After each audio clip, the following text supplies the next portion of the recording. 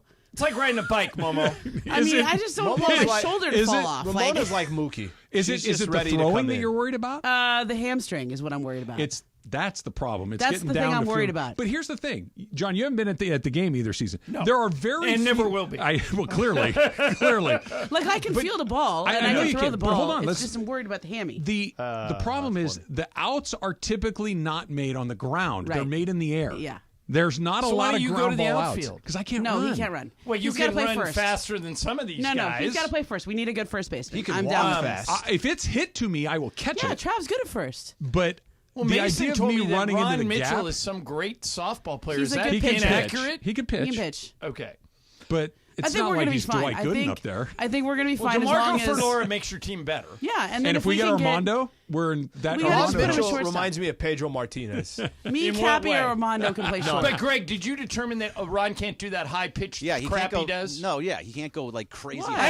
I actually agree with that because you want runs. You want want runs. hits. We want people. Yeah. to Ron get was hits. throwing at We don't want 48 feet strikes. in the air He was. when we were warming But up. because But he wanted people to still get hit it everybody last out. year. But nobody wants to go to a game and see a bunch of people make You out. wanna That's see- why I was surprised, Greg, when I heard you would be against this Did because we- it makes the teams more Did competitive. we No, move the I'm not fences back against- in? No, I was trying to explain. Yeah, the fences will come back in, Okay. yes, so there'll be more home runs. The reason that DeMarco was not going to play was not because of this whole thing.